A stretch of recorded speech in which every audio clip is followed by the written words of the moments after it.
podcast? Oh, cool, man. Did you bring me some frothy? Get on your knees. Come on, Garrick. Put your hands on my ass and tell me how great my podcast is.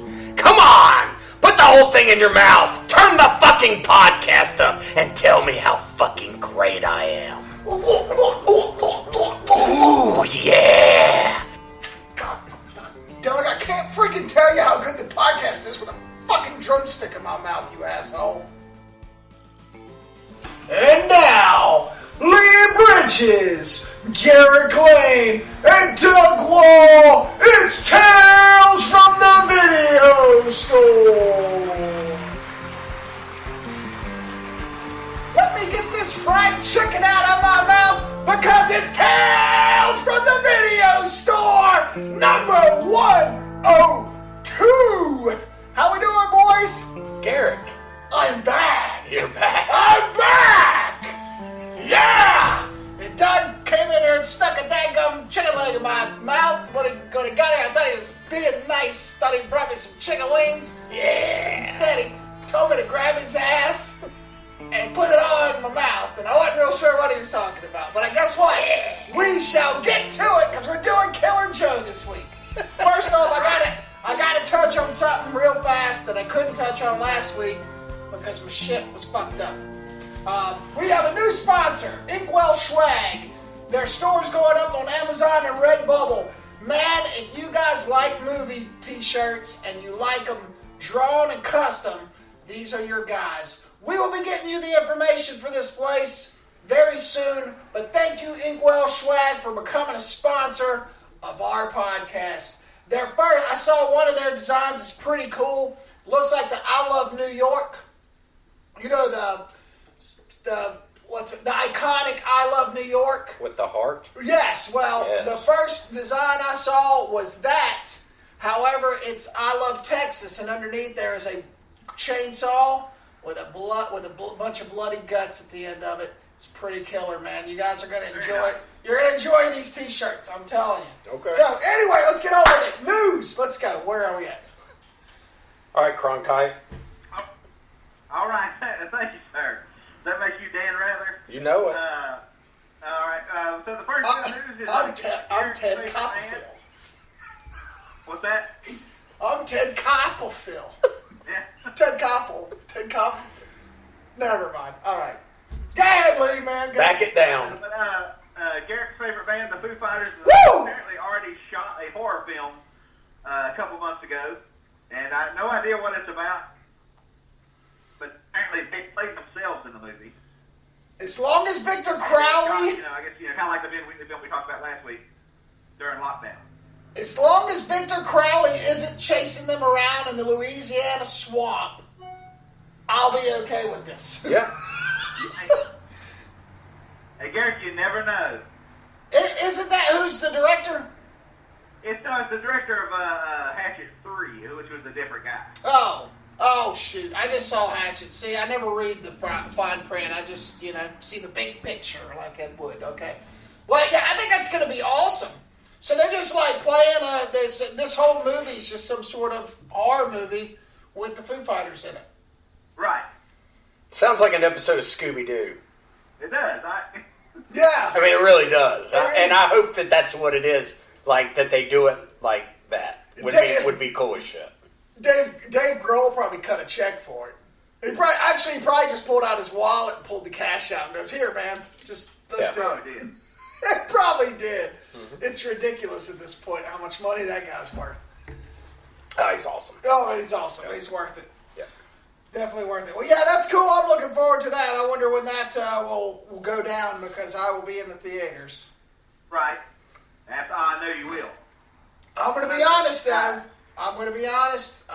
As honest as I can be. Dave Grohl and the Foo Fighters, they're still my favorite band, and I've religiously listened to every one of their albums. But their new one, I'm not a big fan of. And I understand it's kind of like, Metallica. Right. From Black to Load. It's just a difference. And I know they were trying to go for something else, That's not what we want. Sometimes It just does, yeah. The popcorn sometimes doesn't it just doesn't work. Yeah. Yeah, but every band has those albums. That Sure. album that you just don't like. Oh, I'm absolutely sure. And I bet there's a million people out there that absolutely love this new album. I'm just not one of them. Right. Right. I Well, understand. But I will be going to see them in concert if we ever get back into the concerts. There you go. Speaking of, Hope so. the theaters Speaking are of. starting to open back up, right? That's true, and apparently they are completely open in Europe because Godzilla versus Kong had a $130 million weekend last weekend. And so Warner Brothers is,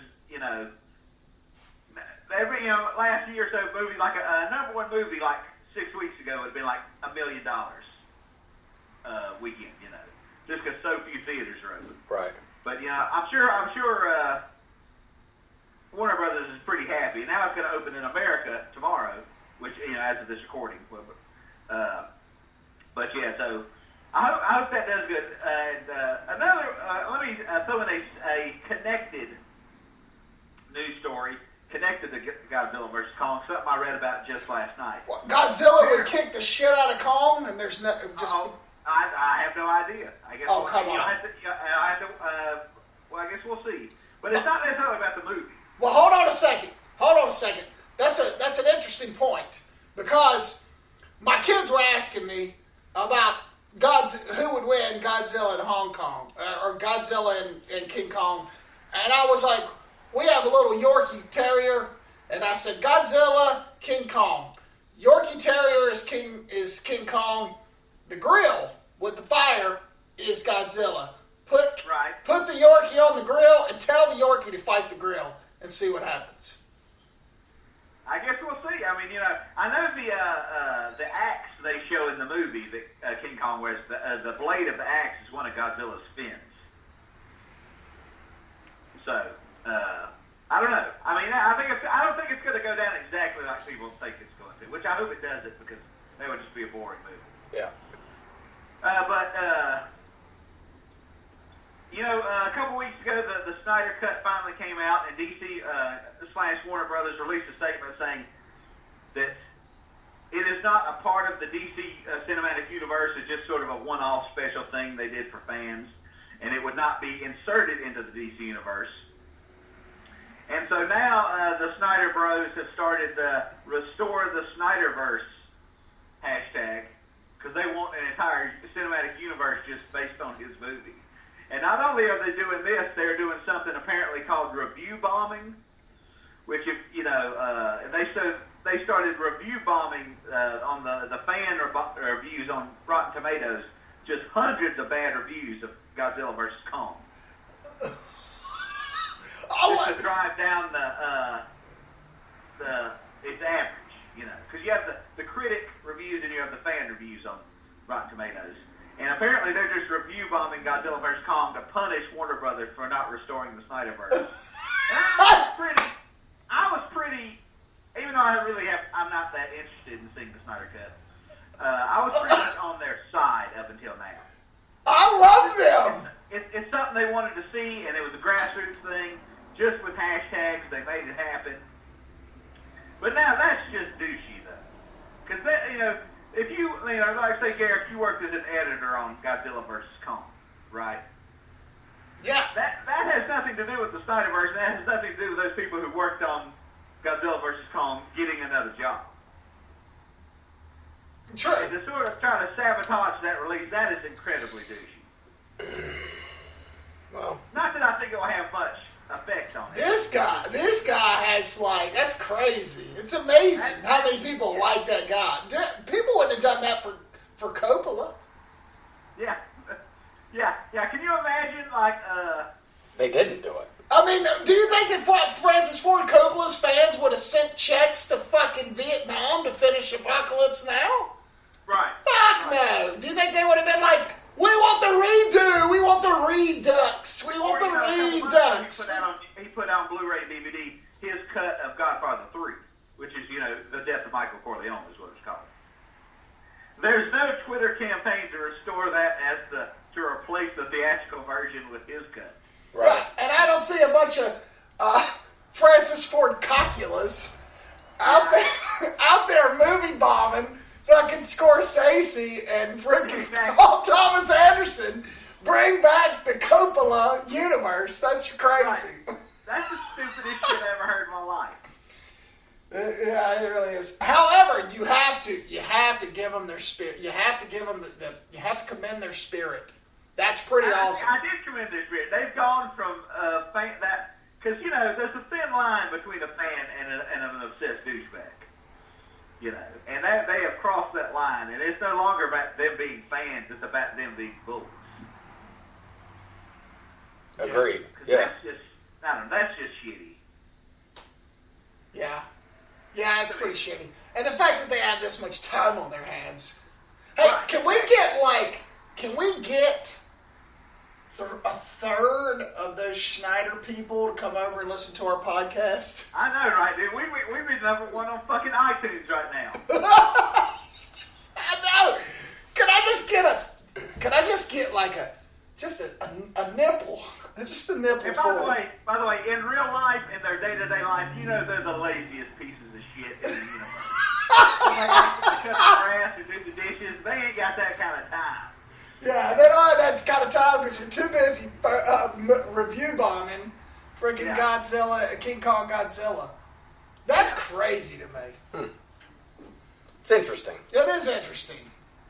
Okay. Hey, people like that guy, man. What can you do? So I'm not going to get political, but I will state this to anybody that's out there.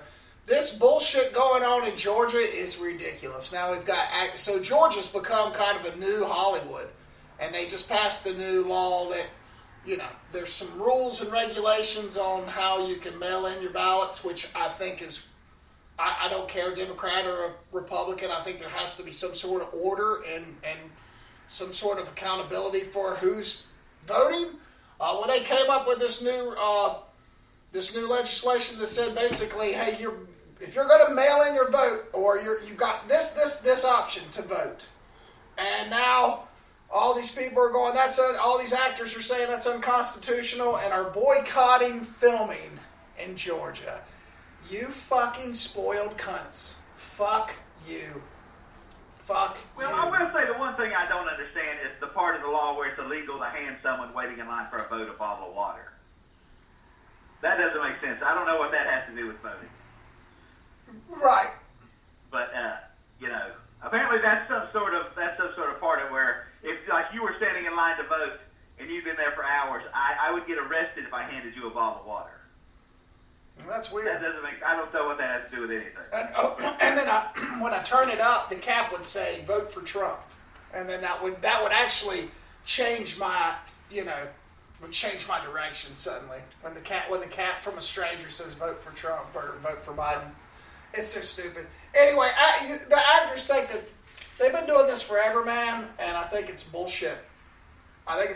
They should stick to what they know, and they should do what they should be. Role models for everybody, and find a really good reason to boycott something. But Georgia's booming in the film business, and again, what does the movie business have anything to do with what they voted? It's two totally different things. Yeah. Enough of that. Okay, what else you got? Come on, hurry up. I got a couple of little nuggets. I gotta get my fried chicken cooked. Nothing too crazy. I saw a story about I don't really even remember the Green Lantern movie, the Seth Rogen Green Lantern, but apparently in pre-production, Nicolas Cage got up with this guy and came up with an idea for a villain. Is this white Jamaican dude who was way over the top and all this, and I guess later on James Franco, who is good friends with Seth Rogen, kind of becomes this character in the movie Spring Breakers. And so Nicolas Cage is angry at Seth Rogen, and I guess they will never be friends. If I had to pick a side, I'm on Cage's side. Always. The only other little tidbit news, the trailer for the new Statham and Oh, fuck. Guy Ritchie movie. What the fuck's it called? Ruthless. Wrath of Man. Wrath of Man. Good looking, I suppose. I mean, we'll see. I'm still high off of The Gentleman. Guy Ritchie movie. What's that? It seems oddly humorless for a Guy Ritchie movie, but maybe that was the point. Right. I'm still high on The Gentleman. So, and this thing comes out in like a month and a half. It's coming out really fast. I had no idea it was slated to come out this soon. So that's something to look forward to. We'll see if he can continue being Guy Ritchie or if he's going to revert back to being Fly Mitchie. Pumping out movies like Woody Allen pumped out Lies. Yeah, there you go. And Statham are shooting a spy movie right now. Right. The 20 something eyes, 22 eyes, something like that. 20 eyes or, Jesus. How do you guys keep up with all this stuff? I don't know. I'm in the fucking business. I can't keep up. I do know that Lee will have to wait 1 week to get over here. Because Mortal Kombat has been pushed back a week. That's true. Guess you'll be stuck watching Woody vs. Mia or Ferrell vs. Allen or some other dumb shit. Oh, you don't have HBO Max. I won't till it comes out. Okay. Look at you, I think they're wanting to extend, since, Godzilla Kong had such a big weekend internationally, I think they're probably wanting to extend its... Well, that's agreeable. For that to be the big movie on HBO Max before Mortal Kombat comes out. Yes. Netflix buys Knives Out sequels. 2 and 3. For $450 million. Where the fuck does Netflix get all this money? Out of your fucking wallet, man, and mine. And you know what? Every year I get that email. We're increasing. Yeah. We're increasing the subscription by $1. Yeah. Just every year. Sorry for the minor inconvenience. Sorry, but what are you going to do about it? You're going to fucking jump and pay it. Yeah. You're gonna. You know what you're gonna do? You're gonna take this fried chicken. You're gonna put it in your mouth. Yeah. 100%. 100%. All right. Speaking of fried chicken, this week's movie, Killer Joe. One of the dankiest. It's scummy as fuck. Scummy, fucking hilarious movies I have seen in a long time. I fucking love it, and you know I love it. Oh, and real fast, before we get into this. Okay. I was very sick last week, and I was didn't have many words, but I do want to, and I think I did preface it on the podcast, but I really love Lone Star. Like, it's like in my top 50 of all time, and it's just a total classic. And Killer Joe, another great one from Texas. What? Come on, Doug. You want to introduce it, or Lee? This is your movie, right? You want to introduce this bad boy? Absolutely. Based on a play by Tracy Letts. It is from 2011. It's Killer Joe, directed by the great William Friedkin. Excuse me. It is this scumbag guy named Chris, played by Speed Racer, owes about $6,000 to some local drug dealers, and he comes up with this plan to have his mom bumped off because she has this $50,000 life insurance policy, which would go to his sister. And so they hire this Dallas homicide detective named Joe Cooper, who moonlights as a hitman. And the only problem is, for him to kill somebody, you have to pay him $25,000. But since they don't have the money, they give Joe Chris's sister Dottie as a collateral, as a retainer, as Joe says. And it's basically about the build-up and the aftermath of the crime. And it's so well done. The shittiest family ever. It may be the shittiest family ever. Oh, they're so fucking terrible. But Dottie is so incredibly sexy. That scene, the dinner scene, is so good. Do you know how fucking creepy you have to be to make me uncomfortable when this beautiful blonde girl is getting naked, and just how fucking scummy McConaughey is as Killer Joe in that scene? 150. I was sitting there watching, just like completely uncomfortable, and I pause it and I'm like, It's fun. It's McConaughey. Like, he's a professional. This isn't real. He's not really doing this to this poor fucking girl out here. It's fine. You have to almost take the suspension of disbelief out and go, wait a minute. They did this scene like 16 times. I want to see the fucking play. And I bet. I want to see the fucking play. And I bet Juno Temple, who played Dottie, was loving every second of it because it's Matthew McConaughey. Yeah. But inside the movie, it's a completely different situation. Right. And Thomas Hayden Church was fantastic. He's my favorite character of the whole thing. Yeah. Him in like the last 20 minutes makes the movie. Thomas Hayden Church's just reaction to things is fucking hilarious. Yeah. Not trying to be funny. He's just he's straight-laced and straight-faced, but it's just. But he is himself such a funny person. Yeah. I don't think he can help it. Yeah. Just like, well, that just happened. Like, he doesn't really. Something terrible will happen. He's just like, I'm glad that shit didn't happen to me. That's the look on his face, you know. Well, okay, and this is going to be a spoiler alert, but here's the funniest part of this whole movie. These dumbasses never verified anything. No. They just hired this guy to kill. And the best part is when Tate's grabbing, or what's his name? When Ansel's grabbing Chris, and he's like, the insurance policy. And what was the boyfriend's name? Hold on, I got it right here. Rex. He's like, the insurance policy went to Rex. And he's like, no, it was Dottie. And and Ansel says, who told you that? Rex? And Chris is kind of like, oh shit. It's like, you fucking moron. Idiots. Yeah, Idiots. Just come on. I fell out of my chair because it's just so. Oh yeah. You believe it? These guys are the complete freaking idiots, and to find out, on top of that, the final scene of the movie is the reason it got an NC-17. Oh yeah. 150%. But Gina Gershon, who basically, and since I've already spoiled it, we find out that she's cheating on Ansel with Rex. She was going to take the money and had orchestrated this whole bullshit, all this bullshit anyway. Right. And so Killer Joe comes and figures this out and sits down to dinner because he's actually moved in now. Yeah. For the time being with Dottie because she's the retainer for They're this in money. love. Yeah, they're in love. Go have baby.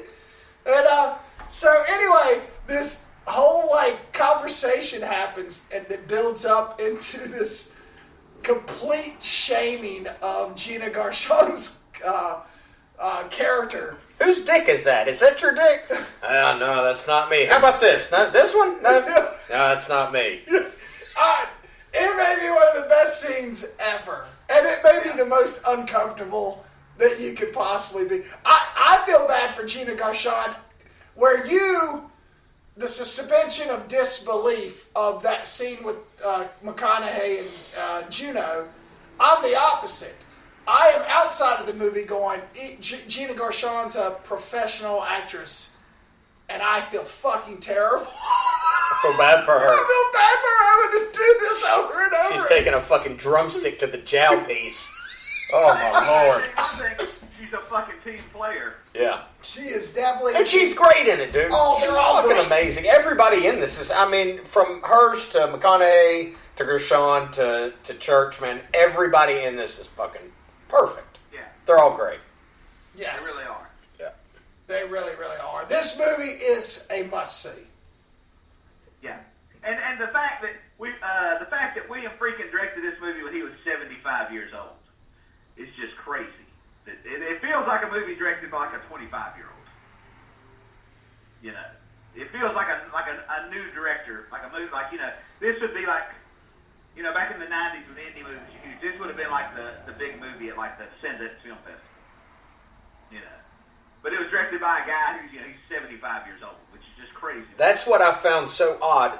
At the end of the movie, I thought, why in the fuck did Friedkin want to do this? Because it's not like he stumbled into it. He had to have really wanted to do this. Well, he's really good friends with the playwright. he's adapted other of that guy's stuff. That movie Bug with Ashley Judd, which I didn't like as much. Oh, right, okay. Was also based on one of his plays. But this is just, I mean, this is his, I mean, you know. It's on another level. I'm a huge freaking fan, and this is, you know, I love this movie. It's amazing. Yeah. It really is. And it is scummy. It's an NC-17 for good reason. Oh, yeah. I think it's just that scene. Well, I mean, it's full of fucking titties all throughout. It's perfectly, Yeah, I mean. lots of violence. There's underage, almost rape, you would say. Or underage, statutory rape. Because she's underage, right? I think she says she's 20. Yeah, I don't think she's underage. I think she's just... Now, let me ask you guys a question. Do you think she has brain damage? I think that she's definitely on the spectrum. Well, I think it's because, you know, she said her mom tried to suffocate her when she was little. Yeah. And I just assumed she had gotten some sort of, like, oxygen deprivation and just had brain damage from that. That makes sense. Do you know how awesome your life would be if you had a brain-damaged woman like that married to you? Well, until the final shot of the movie. Yeah, right. to the final shot of the movie, yes. Yeah. Right. But Well, okay, here's another, since we've already spoiled the movie, here's another question. Does she pull the trigger? Absolutely. You think she does? Yeah, absolutely, 100%. I don't think she does. do you think she married Killer Joe? I don't I see. think I don't see why she would remove her finger from the trigger guard to the trigger, and that be the last shot of the movie, unless it's like, yeah, I think for sure she shoots him I right think in the that's why face. she told him she was pregnant. She wasn't going to kill him. Maybe, I don't know, or maybe just to make him suffer in his last moments. By taking away. I don't think she thinks that far ahead. I don't think Dottie's that type of strategical thinker. She didn't seem very bright at points, at times, but at sometimes she seemed like she kind of knew what was going on a level that the other people in the movie didn't know. That's true. So, That's true. I don't know. You know, it's one of those, it's ambiguous. It could be either way, I guess. Yeah. But at the end of watching it, I was like, yep, she just killed every fucking body and left. Good for her. Like, hope it works out. I think she liked Killer Joe. I think she liked Joe and she was going to keep him. Maybe. Yeah. That's why she didn't go with her brother. Because otherwise she just would have left with him 20 minutes before the movie ended. Right. I'd like to see that play. I'd like to produce that play. That'd be fun. It's, Yeah. wow. I'd like to produce it right here at the Hickory Community Theater. I would just love... Here, let me tell you something. If you get that shit produced in Hickory, I will be there every night. I will drive a fucking hour out of my way every night just to go see that shit. You'll be my stagehand. I'll be a part of that crew. Y'all go get the bucket of chicken every night.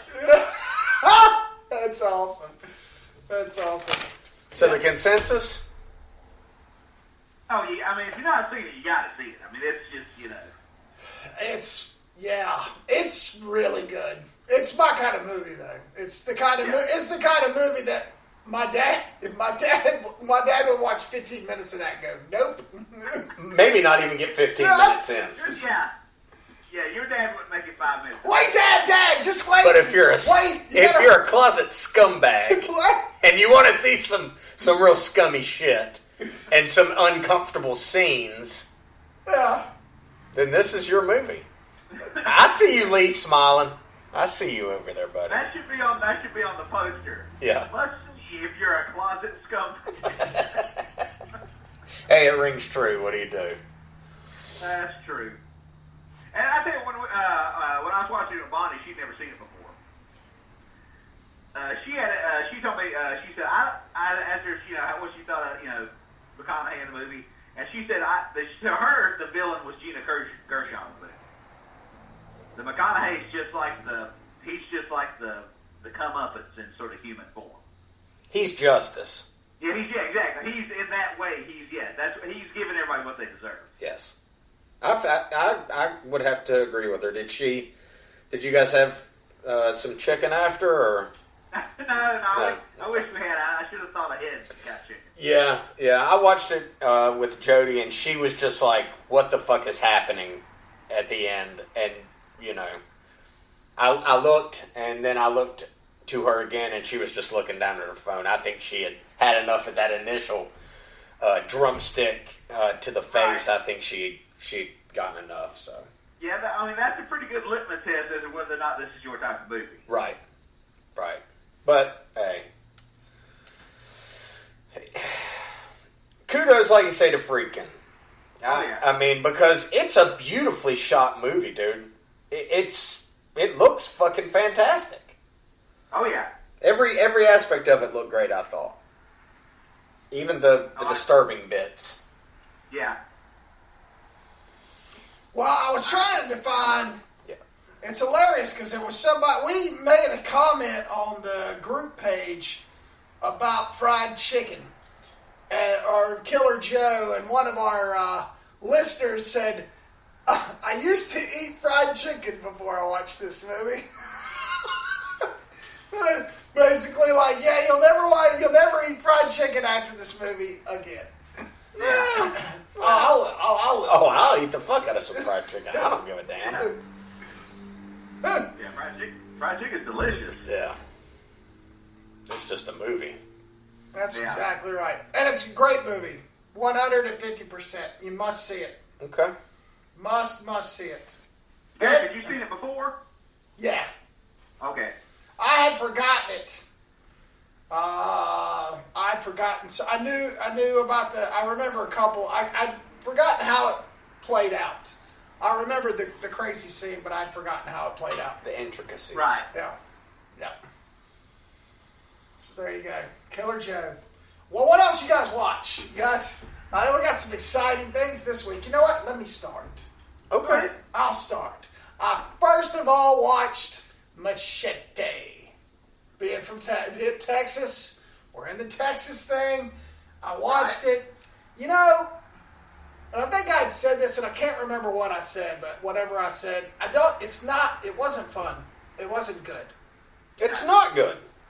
I think I don't really think that Robert Rodriguez, I get the whole, like, making fun of yourself. The movie's making fun of itself, but I don't think he does. I think he takes it way too serious, and that's where it fails. Maybe. I mean, it's like... I don't know. I think it's multiple things. I think he doesn't... I think the freedom that digital afforded him on having his own sound stage and everything, I think it just... The sort of patched togetherness of it shows. And it isn't as slick as his earlier movies. You know? And I think, it's like you said, I think maybe he takes it too seriously, or I don't know. It's just not good. Yeah, I've never even attempted the second one. Oh yeah, or the third. Did he ever do the third one? No, not as of yet. No, he won't do the third one. Yeah, I mean it's just not. It just sucks, and it's really just bad. And it's the only cool thing about it is the gimmick that it is, and that's the grindhouse look. Hey, we're doing a grindhouse, like blaxploitation kind of. But it's like shit. It's. Yeah, that's not. And it was a cool idea as a 40-second trailer, but as a 90-minute movie, it does not hold up. It definitely does not hold up.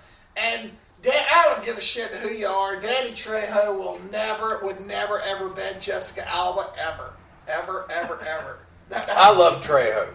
I do too. I'm going to say that. Look, he's not somebody that I would ever put into a leading role where he had multiple, where I'm like expecting his acting to carry my movie. Yeah, like he was the lead. You can't. He's a badass. I need him in he's a background guy that is menacing and is going to fuck shit up. That may or may not have some cool words here or there, but I'm talking inside of the first 15 minutes of that movie, I was like, I'm not going to be able to do this. Yeah. Yeah. And it really is bad. But he's an amazing dude. I fucking love him. It's not a knock against him. Some people are good at other things, and he is a badass as being a badass But he needs to be that secondary badass, not the primary badass. He's a character actor. I mean, Exactly. I mean, and also the Steven Seagal bits are just super weird. They seem just random. Like he just shows up at the end. Yeah. Like almost you forget he's in the movie. You're like, oh shit, yeah, this is a thing. I don't even remember it enough to even... I'll take your word for it, yeah. What else did you watch, Garrick? Well, Yes. Yes. I promised my son Okay. that I would do all 4 hours of the Justice League. You didn't. We did. Wow. We did all 4 hours. In one sitting. The day after I got sick, and the day after, in one sitting, we did it. All of it. Okay. And it was the Avenger movie. Which one? All of them? Instead of rocks, or instead of the, what was it in Avengers? Balls? Gems? Sure. Yeah, might as well, Ben. It was boxes. However, it was pretty good. Was it? It was much better than the first one. It was an improvement on what? Huge. Okay. It was amazing improvement. Superman was into black. There was a lot of changes, and I couldn't. And the add-on, a couple of the add-on scenes they put on, I'm like, oh, that's cool. I mean, when you have douchebag Jared Leto look at Batman and be like, if you kill me, who's gonna give you the reach around? I mean, it's pretty awesome. He says that? He says that. Well, whatever you say about Snyder, he knows how to make shit look cool. He's like Michael Bay, only better. Right. Yeah, no, absolutely. But it is good. It's 4 hours, but it's good. Everything about it. The effects look better. The soundtrack's better. Everything's better. And I was glad I did it. Now, if I wouldn't have promised my son, I'd have split it up into 2 nights, but we just decided... Did River enjoy it? Oh, yeah. He's all about it? The night after the last podcast, which was what, last Friday? Yeah. Yeah, so that Saturday, I had to watch my mom because Dad went out of town. So somebody had to sit with my mom. So River and I were like, all right, well, we don't have to do anything. We just got to be there. So we went to Mom's house and got her settled. And at 9 o'clock at night, we started that thing and watched it all the way through. Nice. Okay. So it is really good. I would check it out. It's worth it. I'll check it out when I get HBO Max. Yeah, check it out. And I'll probably split it up. Yeah. I mean, 4 hours, it's a lot. It really was a lot. And I was still sick, a little sick. So so this last hour, I'm like, yeah, we're going to make it through. I'm going to do it. I don't remember the Justice League movie because it was not memorable. Oh, yeah. So I if in fact I do get suckered into watching it, I'm not really going to, I'm not going to know what was in the original and what wasn't. I don't think. And I feel the same way. There was only a couple of scenes where I'm like, oh, I remember this. Okay. So he does such a good job. They changed the color grade. They changed everything. Okay. So, it's very dark. It's very stylistic. It's not like, Justice League, Danny Elfman had Danny Elfman, Tim Burton, Danny Elfman did the soundtrack, and everything was nice and colored. This one, it's XL Junkie, Tom, the guy that does all the dark stuff, does all the DC Universe stuff, and it's real dark, and everything's very pale. Okay. It's different. It's a completely different movie, and it feels like a completely different movie. All right. And you should check it out. And finally, just like we were saying, I last night returned to the movie theater. Hey. You brave son of a bitch. And I went to the Golden Ticket. Awesome Bobby up there hooked me and the family up, even on opening night with social distancing in effect. Gave us tickets for all our hard work on advertising them on our podcast. And we got to watch Godzilla vs. King Kong. And I fucking loved it. Doug and I talked about it right before, which I'm going to spoil what Doug watched, but we talked about it right before we started recording. They took the people out of it, and let the monsters speak for themselves, and I fucking loved it. And some of the shots they did were absolutely amazing. Like some of the shots in Hong Kong. Do you remember what you said when the trailer for this came out? No, probably not. It's not verbatim, but it was pretty much, who the fuck's gonna want to watch this piece of shit? Okay, well, I might have done Do you remember? I might have done that for dramatic effect. Hey, you were like, this just looks fucking terrible. Fair enough. I went and I retort everything I said. I had a blast. It was great. 2 hours. The sound is great. It looks great. Kong and fucking Godzilla look real. Some of their shots during the fighting, when the camera's tilting and it's falling with them and it's going with their fist, is fucking ridiculous. And that one shot, just that one shot alone. There's one shot, and I'm sitting there last night watching it with Oliver and Jody. And when the shot that you're talking about happened, Oliver was like, oh man, that's cool. And I was like, yeah, he's paying attention. Cool. He noticed it like I did. But it's just... It's very simple, and it lasts 3 seconds, but I was like, ooh, that's attention. I was like, damn, that's dope, yeah. Basically, and I don't want to ruin it for you, Lee, but I'll show this shot. It's like Top Gun, kind of tribute to Top Gun, so to speak. But Kong's on an aircraft carrier. He jumps onto an aircraft carrier, and they just go to the inside of a plane, and the plane takes off. And so you see the plane take off, kind of like Top Gun, coming off the aircraft carrier, and you just see like Kong right behind him, swatting at him. It's just awesome the way they did it. It was a tricky, cool ass shot. It was a tricky shot, but it was fucking like, for a guy like me, I was like, oh dude, that was fucking cool. Yeah. So my favorite part about it, I was never bored. Never. There you go. And once people started talking, I'd be like, all right, now wrap this shit up. And they did. Right. They let the monsters do the talking in a monster fucking movie, which is exactly what I was hoping for. Yeah. I'm not going to spoil anything. I'm not going to say anything else about it. But if you like monster movies, you want to see a modern monster movie masterpiece, this is as close as I've seen. Of any of the monster movies that have come out recently, this is my absolute favorite, and it's not even close. Very nice. Yeah. You must see, Lee. I got to check it out. Yeah. We had a blast. All the kids that we were screaming. There were people in the theater going, "Woo!" Like it was. It was fun. That's so awesome. Yeah. It was fun, man. It was great. Cool. Okay, that's actually. Oh. I'll say this real fast because we're running short. Okay. I did watch Woody. You finished it.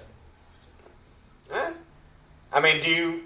Oh, I believe everything Mia said. I think that he got away with murder because he didn't get away with murder, but he got away with it because of who he is in New York. Yeah. And that's the only reason. Yeah. And I'll never watch another one of his movies ever. He's a piece of shit. That is all. Okay.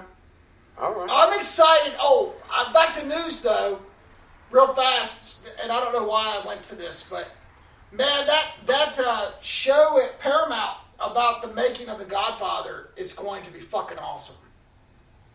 Maybe. Yeah, it sounds cool. Yeah. I hope so. Yeah. Okay. Okay, I'm done. All right. All right, I'm gonna leave. You guys have a good time. Okay. Lee, you up? You want me to go? What you got? Yeah, I'll go real quick. I only got a few things. Okay. I watched a movie a very interesting movie called King of Hearts from 1967.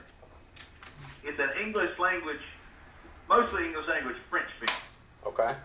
And it's the end of World War II, and the Nazis are fleeing. The Allies are coming in, so the Nazis have taken over the town in France, and they have to head back to Germany because the Americans are coming. It's post D-Day, and so they set up this giant bomb that's they kind of figure out how far away they are about the time they'll get to the town, and this giant bomb buried under the town, which when the Americans get there will blow up, will go off and blow up the entire town, kill all the Americans.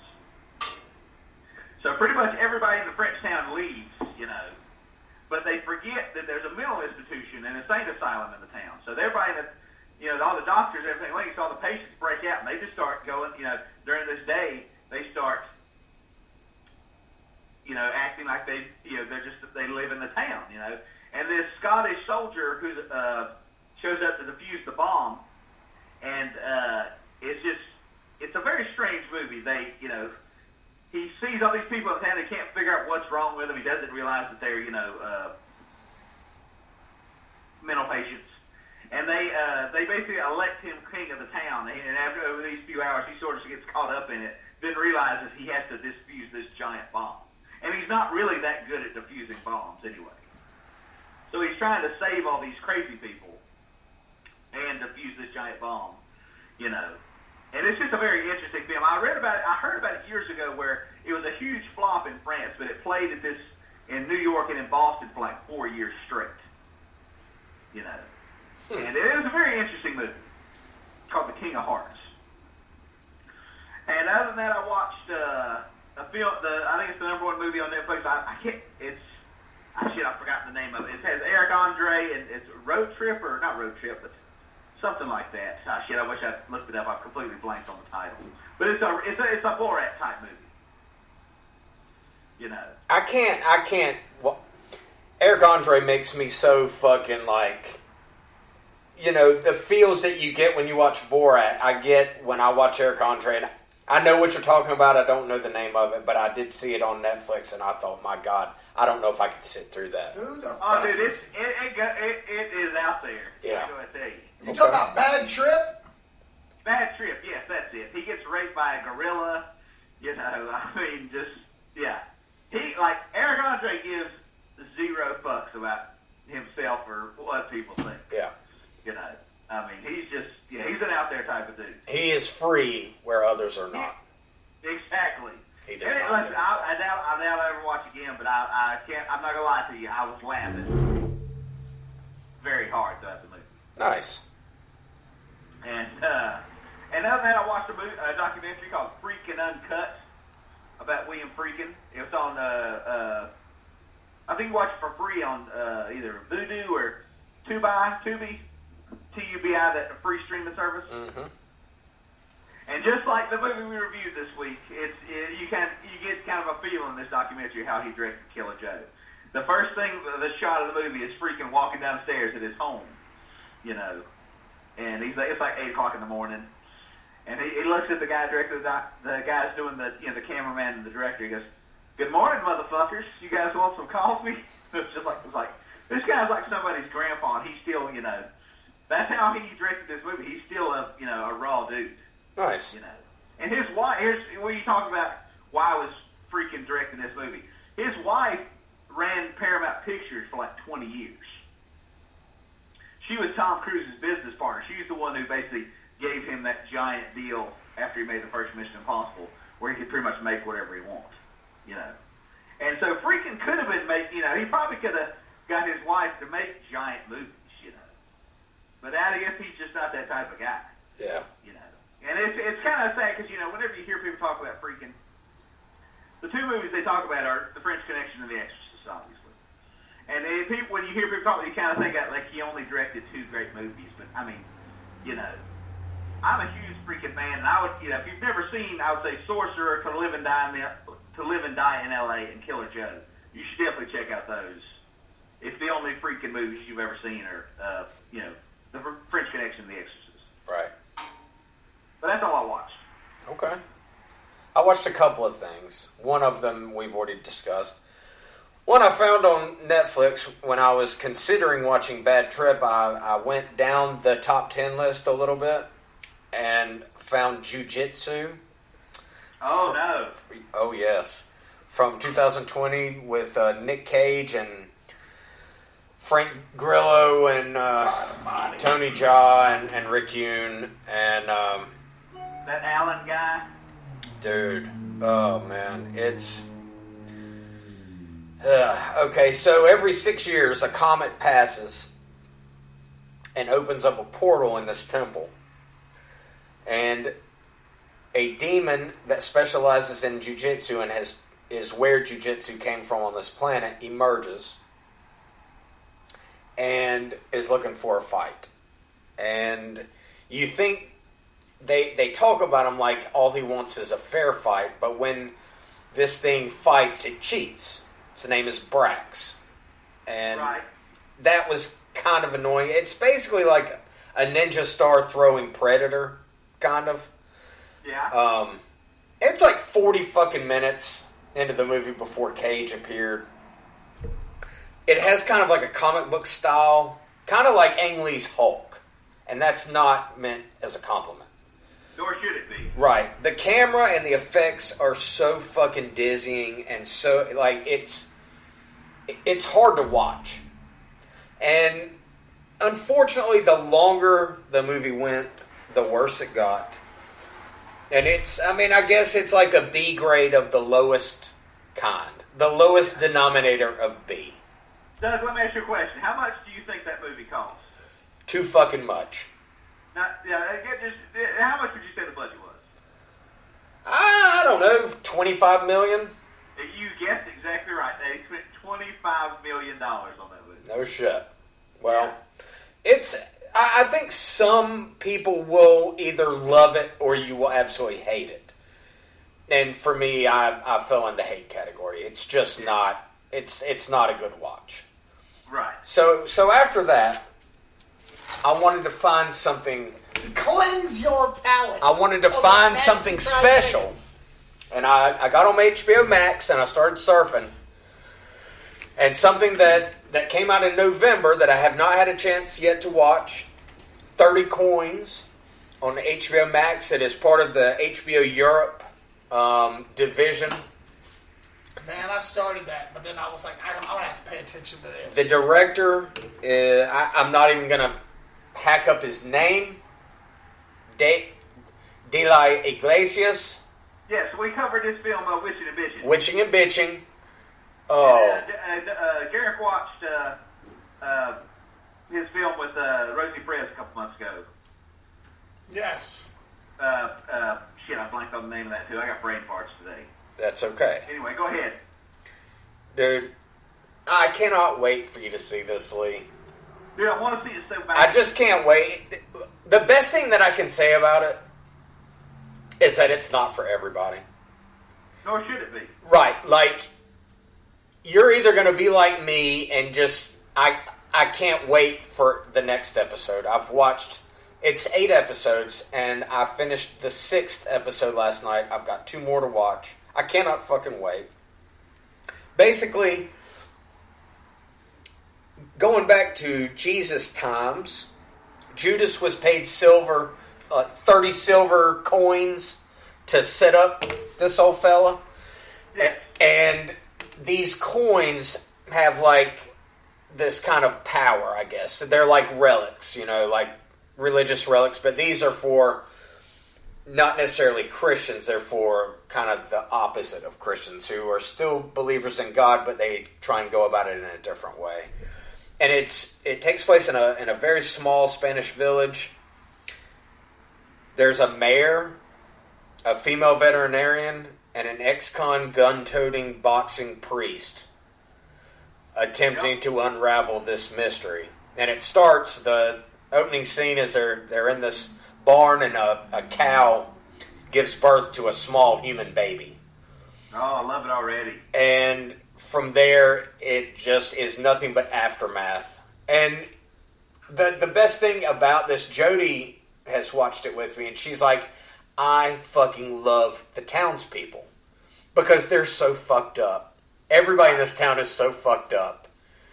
Everybody is terrible, but it's fucking beautiful. It's witty. It's got humor. It's fucking gross.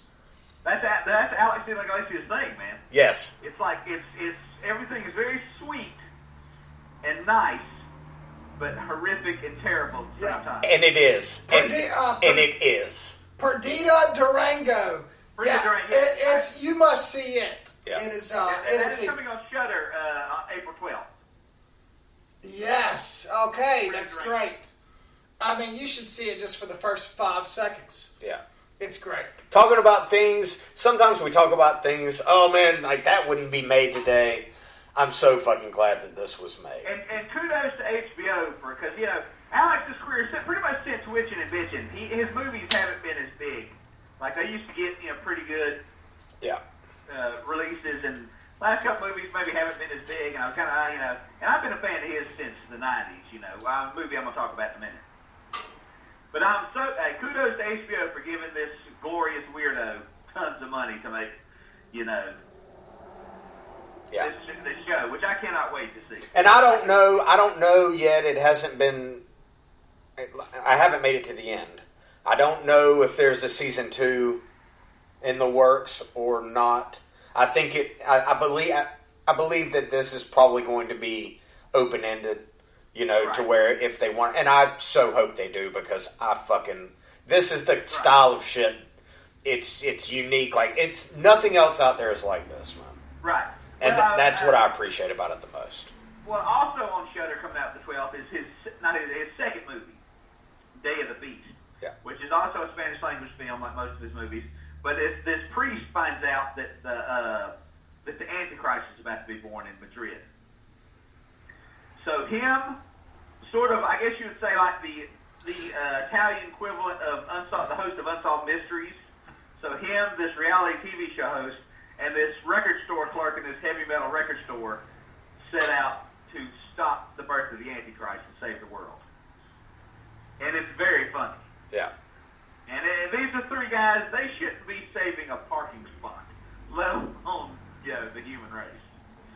And it was like the movie that got him noticed internationally. Yeah. Day of the Beast. And if you like 30 Coins, which I haven't seen 30 Coins, I'm going, if you just like the stuff of his you've seen already, you should check out Day of the Beast, Doug. Nice. It has this sort of Roadrunner humor to it. Yeah. You know, that is just, that's just his style of humor, you know. And, yeah, none of this is over the top in the humor category, but it's just, he does small little things, or the actors do these small little things that will make you chuckle a few times an episode, for sure. And I've seen footage, I've seen trailers, and the guy playing the priest looks badass. Yes. I can't wait to finish it. I can't wait to start it. Yeah. Yeah, me either. Yeah, I've been looking at that over and over again. I finished the first episode, and I sent out a text to Lee, and I was like, dude, 30 coins, man. Like, yeah. The fucking opening credit scene, that amalgamation of like the Jesus dragging the cross and then all that is fucking amazing. Whoever did that opening it's brilliant. It's so fucking visually stunning. It's amazing, dude. Well, he's almost made big movies several times. Back in the 90s, when the computer game Doom was like the biggest game on earth, like right. 96. He was going to do Doom with Arnold, you know. But I think his ideas were probably, you know, a little bit different. Studio-friendly, yeah. Yeah. Yeah, this is his big thing. I mean, you know, he co-wrote this, and it's his fingerprints are all over it. Oh, yeah. Yeah, you're going to love it. So that's what I watched. Our manager's choice this week is a movie from, I think, 2014. It's called Cold July. Based on a novel by Joe R. Lansdale. Most people know as the writer of Bubba Hotep. But it's very different than that. It's a guy, you know, played by Michael C. Hall. Most people know as Dexter. He wakes up in the middle of the night in his house being robbed by this crackhead. It's about 1989, 1990. And the gun just goes off in his hand and kills the guy. And the cops tell him, you know, hey, don't worry about it, you know, self-defense, not a big deal. But when he goes to the police office to pick up his gun, which was evidence, he sees a wanted poster for the guy he shot, but it's not the guy he shot in the picture. And through just trying to figure out who the guy actually was, he comes upon this whole criminal conspiracy, and just it's a very good movie. It's one of my favorite movies of probably the last 10 years. Called Cold in July. Nice. Where are we at on this? It's got Sam Shepard in it, Michael C. Hall, Don Johnson. Ooh. You know. The Don. Nice. Oh, yeah. Don Johnson is my favorite character. He's my favorite in a lot of things he does. Yeah. But, yeah, that's it. I think it's, I don't think it's streaming anywhere. You probably have to pay for that one, but, you know, it probably won't cost you more than $2. Yeah, and well worth it. Yeah. What's next, Lee? Well, I'm glad you asked, Doug.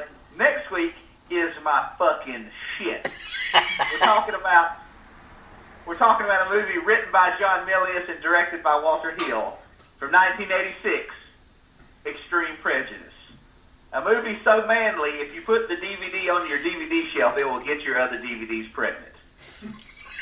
I don't know what that means, but it sounds right. Yeah. Oh, yeah. That's right. Nick Nolte going one more week in Texas next week for Extreme Prejudice. I'm glad we're back and we're all in good health. Yep. Yes. That's right. All right, well, new sponsors, new stuff coming up. Hey, go to the Golden Ticket. They are open. You can wear your mask. Their popcorn is good. Their seats are still good. They're practicing social distancing, and it's great. Get back out there. They're playing Nobody, which I'd love to see. Nobody, and they're playing Godzilla vs. King Kong. So, and we will give you more information on our other new sponsors, and that is it for this week. We will see you next week. Don't bring any fried chicken with you, Doug. I'll see you next week with a bucket in hand, brother. Thank you for listening to our podcast. Check out our link tree to find where you can find Tales from the Video Store. Subscribe to our YouTube, SoundCloud, Spotify channels. Get us on Apple iTunes. We are everywhere. And we are here to tell you about the movies that you've never heard of.